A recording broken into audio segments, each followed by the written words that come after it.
Welcome to our channel. Today, I want to share with you a gripping and, at the same time, painful story where love collides with money and trust. What do you do when your loved one asks for more than you can give? This story is full of drama, unexpected twists, and will leave you with a lasting impression. Stay with us until the end because ahead lies not only the difficult choice of the heroine, but also the painful truth about how love can crumble amidst financial issues. My name is Emily, I'm 36 years old, and I'm finally buying a house. It was supposed to be a time of joy, new beginnings, and plans for the future. I invested everything into this purchase: money, effort, years of work, and self-discipline. It was my achievement, my small victory in a world where stability is rarely easy. But, as it turned out, the joy was short-lived. My fiancé, Jacob, is 6 years younger than me. He's finishing his studies now, and his debts exceed his annual income. When he asked me to add him to the title of the house, I was shocked.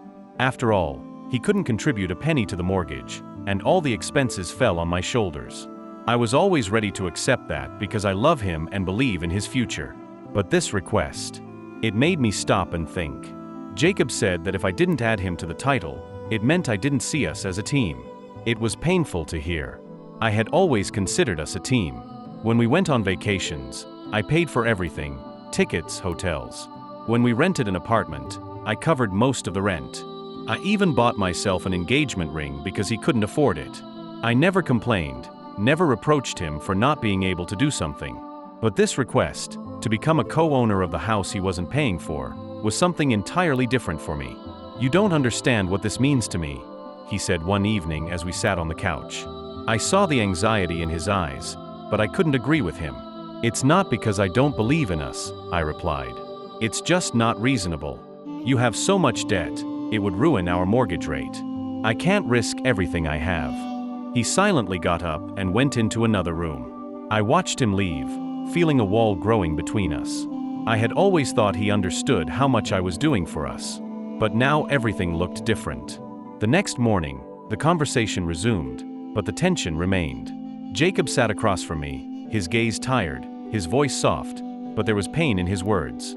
"Emily, you don't understand how important this is to me," he started again, nervously fidgeting with his coffee cup. "I want us to have everything together.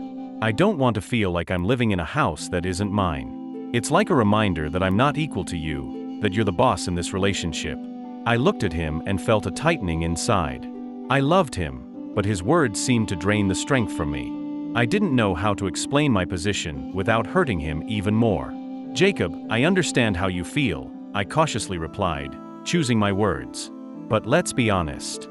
You know that all this time I've been investing in us and our future. It's not about trust, it's about practicality. You have enormous debts, and adding you to the title could destroy everything we're building." He clenched his fists, his eyes flashing. "So, you think I'm just a burden to you? That I'm dragging you down?" My heart ached at those words. How did we get here?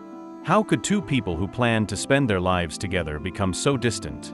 "I've never thought that, Jacob. You know that. But let's face the truth. Right now, I'm the one who has to make the important financial decisions. It doesn't mean I don't respect you or consider you unequal. I'm just trying to protect what we have." But those words weren't enough for him. He stood up, nervously pacing the room. "I've always been on your side, Emily. Always believed in us. And now you're telling me you don't see me as a partner? I thought we were a team. But it turns out I'm just someone you don't trust enough to let fully into your life." He abruptly stopped and looked at me as if demanding an answer to a question I didn't even know how to phrase. The words stuck in my throat. I wanted to scream that it wasn't true, that I valued him more than he could imagine, but instead, I just remained silent. "You don't understand," I finally muttered, but he was no longer listening. He grabbed his jacket and left the house, leaving me in oppressive silence. I sat alone, listening to the echoing emptiness around me, and suddenly realized that our trust had started to crumble. After that night, I couldn't sleep for a long time. His words, accusations, and reproaches kept spinning in my head. It seemed like a chasm had opened between us that we could never bridge. Memories of our early days together suddenly resurfaced. We had been so happy, making plans, talking about the future, dreaming of what we would have. But now reality had turned out to be much harsher. I remembered how I first offered Jacob to move in with me. At that time, he had almost no money. All his savings went towards paying for his education. I didn't hesitate for a second because I loved him and wanted him to feel comfortable. I always tried to support him, never complaining when I had to take on everything. When we planned trips, I paid for plane tickets, car rentals, hotels, food, practically everything. He tried to offer help, but I always stopped him, knowing he simply couldn't afford it. I remember how he looked at me with gratitude in those moments. But now something inside me had changed. I didn't regret the money, the help, or what I did for him. But this feeling, like I was always taking on more than he could give, started to haunt me. Could I keep carrying this burden? I remembered our conversation about the ring. Jacob wanted to give me something special, but at that time, he didn't have the means. So I bought myself an engagement ring so he wouldn't feel guilty. I thought that over time things would change, that when he finished school and found a good job, everything would be different. But now I wasn't sure that would ever happen. Several days passed after that conversation. Jacob became silent, withdrawn. He barely spoke to me, and if he did, it was always about the house. We seemed to live in different worlds, not touching each other. I felt his disappointment, his pain, but didn't know how to help. One evening, I tried to start a conversation to figure it all out. We were sitting at dinner, and I decided I couldn't stay silent any longer. "Jacob, I need to talk to you," I said, trying to keep my voice steady. He looked at me, but his gaze was distant. "What's left to talk about, Emily? We've already discussed everything," he coldly replied. "No, we haven't," I objected. "I want you to understand me. I'm not trying to keep you at a distance. I'm just trying to protect our finances so that we have a future." He dropped his gaze to his plate, as if my words meant nothing to him. "It's not just about the money," he said quietly. "It's about trust. You don't see me as your partner." Those words pierced me again. I had always seen us as a team, but his constant accusations made me doubt. Were we truly equals? Or was this just my illusion? "I do see us as partners, Jacob. But why is it so important for you to be on the title when everything else we have is already shared? I've always been there, supporting you, paying for almost everything. What's changed?" He looked up and stared at me for a long time before replying. "Everything. Everything has changed, Emily," he said, and I heard something new in his voice. Something I was afraid to hear. After that conversation, I felt that everything had truly changed. Jacob became even more distant. We continued living under the same roof, but it was as if an invisible wall had risen between us, growing higher with each passing day. He would come home late, avoid conversations, and when he was home, he would withdraw into himself, pretending to be busy. I tried to understand him, but each moment of silence cut through me like a knife. One evening, in a desperate attempt to sort out my feelings, I decided to confide in Olivia, my best friend. We were sitting in a cozy cafe when I began to tell her everything that had been tormenting me. Olivia listened attentively, not interrupting, but I could see her face becoming more serious with each word. "Emily," she began when I finally finished, "you need to understand one thing. You've done everything possible for this relationship. You've invested not only your money but your time, your energy, your love. But if he's not willing to accept that you're saving your shared future, not just your own, then he simply doesn't see the full picture." I nodded, though deep down I had a vague feeling that it wasn't just about that. Olivia was right. I had always tried to protect us. But now, sitting across from her, I began to realize that Jacob might have never truly understood the depth of my love and care. For him, the house had become a symbol of power, control, something he couldn't have but desperately wanted. "Do you think I'm being too hard on him?" I asked, still doubting myself. Olivia sighed and, after a moment of thought, answered, "No, you're just protecting yourself. And that's okay. You don't have to risk your finances just because he feels that way. Yes, it's hard, but love isn't always blind trust. It's also responsibility, and you're carrying it for both of you right now." Her words echoed within me. I felt lost, trapped between love and reason. I wanted to believe that Jacob would understand me, but with each passing day, his distance only grew. We were no longer that happy couple who made plans for the future, laughed, and dreamed together. The next morning, I decided to talk to Jacob once more. He was sitting in the kitchen, scrolling through something on his laptop when I approached him. "We need to talk," I quietly said, sitting across from him, looked up, but the warmth that once comforted me was no longer in his eyes. "About what?" he coldly replied. Jacob, I know it's hard for you, and it's not easy for me either, I began, trying to keep my composure. But we need to decide what we're going to do next. I want you to understand, I'm not against you. I'm just trying to protect us. He sat in silence, staring at the screen, and then said, you don't see me as part of that protection. You're building everything around yourself and your money. His words hurt me again, but this time I didn't let my emotions take over. That's not true, I said, feeling the cold creep through my veins. I've always been there for you, supported you when you had nothing. I paid for everything because I loved you. But now you're putting the title above everything, and it's destroying us. He stood up, running his hand nervously through his hair. Everything's been destroyed for a long time, Emily. You just don't want to see it. His words were the final straw. After that conversation, something inside me broke. I no longer tried to convince Jacob, explain my point of view, or seek compromises. He seemed to have made his decision too, though neither of us spoke it aloud. We continued living together, but everything had become so empty and cold that I sometimes caught myself thinking that this was no longer my home. The home I had dreamed of building for the two of us. One day, when Jacob was at work, I accidentally came across his phone, which he had left on the table in the living room. Usually, I didn't touch his things, but that day something made me pick up the phone. And, almost instinctively, I decided to look through his messages. I wasn't searching for anything specific, but I stumbled upon a conversation with his friend that left me in shock. Jacob had been complaining to him about our problems, calling me too controlling and obsessed with money. But what truly pierced me was his words about the house. If she adds me to the title, it'll change everything, he wrote. I'll be able to get out of debt faster, and this is our chance to start fresh. I don't understand why she's being so stubborn. Isn't this our shared home too?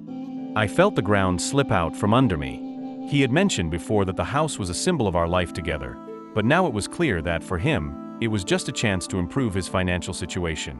I sat there with his phone in my hands, unable to believe what I was reading. The words that had seemed random to me before now took on an entirely different meaning.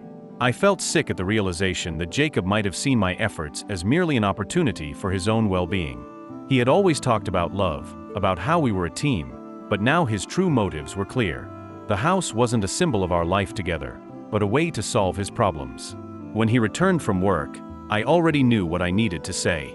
We were sitting at dinner in silence once again when I couldn't take it any longer. Jacob, we need to talk, I began, and this time, there was no anxiety or doubt in my voice. Only cold resolve. He looked up at me. I could see the weariness in his eyes, but I didn't expect him to ask, have you already decided? Those words hit me like a blow. He knew this moment was coming, and it seemed he was ready for it. I felt all the tension of the past weeks flare up inside me. Yes, I've decided. I found your messages with your friend, Jacob, I said, not taking my eyes off him. You talked about the house as your chance to get out of debt. You didn't even consider that, for me, this house was something I was building for us, not for your financial plans. His face went pale, and he suddenly stood up from the table. You're spying on me now, he angrily shot back. You're snooping through my messages? I wasn't snooping. I just happened to see it, I replied, trying to stay calm. But that doesn't change the fact. You were thinking only about your debts, not about us.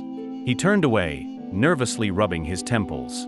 It felt like, in that moment, the final nail was hammered into the coffin of our relationship. I was thinking about our future, he said through gritted teeth. I wanted us to live normally, without debt, without financial pressure.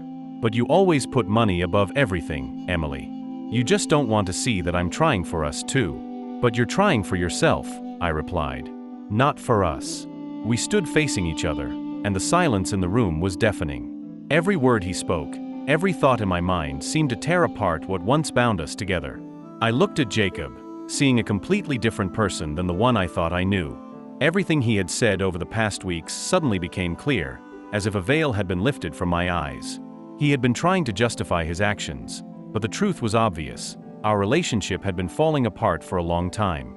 I took a deep breath and said decisively, Jacob, I can't continue this relationship anymore. Everything we've built has fallen apart. We're no longer a team, as you said yourself. He looked at me, and in his eyes I saw a flicker of pain, but it was quickly replaced by something else, a coldness I hadn't expected to see. Are you serious? You want to end everything over a house? over the fact that I wanted a better life for both of us. His voice was almost a whisper, but there was anger in it. "No," I replied, shaking my head. "Not because of the house. Because you never saw us as equals. I've always carried us on my shoulders, and I can't live like that anymore." He clenched his fists and took a step toward me. "You talk about equality, but from the very beginning, you never gave me a chance to be on equal footing with you, Emily. You were always the one who controlled everything, who paid for everything. I felt helpless, and every time I wanted to do something for us, you took that opportunity away from me." Those words cut through me, not because I felt they were true, but because I suddenly realized that in his eyes, all our love had been reduced to money and control. We no longer spoke of love, support, or shared dreams. All of that had vanished, leaving only bitterness and mutual accusations. I looked at him, and in that moment, I understood that our relationship had been doomed for a long time. "Maybe you're right," I quietly said, feeling tears begin to roll down my cheeks. "But you know what? I'm tired of fighting to make you feel better. I'm tired of carrying everything on my own. I love you, but I can't live with someone who only sees the material side of our relationship. This isn't about us anymore, it's about what we've lost." He turned away without saying a word. In that moment, I knew our conversation was over. We both knew there was nothing left to save. Our entire story, from happy moments to this destructive fight, had turned into ruins. A few days passed. Jacob packed his things and left, leaving the keys on the table. The house that once seemed like the embodiment of our dream was now filled only with silence and emptiness. I wandered through the rooms, feeling the loneliness growing inside me. I thought the house would be the start of a new chapter in our lives, but it became the end. All our dreams, plans, and shared goals dissolved into thin air. I was left alone in this huge house that now felt foreign to me. But what ate away at me the most was the thought that the love I had cherished so much turned out to be so fragile. We had lost each other long before we realized it. That evening, sitting on the floor in the empty living room, I broke down in tears. Everything I had tried so hard to hold on to was lost. This house, these walls, they were now a symbol of my freedom, but also of my loneliness. And although I knew it was the right decision, the pain of breaking up with Jacob was unbearable. Sometimes, love doesn't save. Sometimes, despite all the efforts, it just fades away, leaving behind only emptiness. Thank you for listening to this story until the end. If it made you think or brought out emotions in you, share your thoughts in the comments. Your opinion is very important to me. I'm curious about what you think about how love and financial issues intertwine in relationships. And of course, don't forget to subscribe to the channel so you won't miss new stories.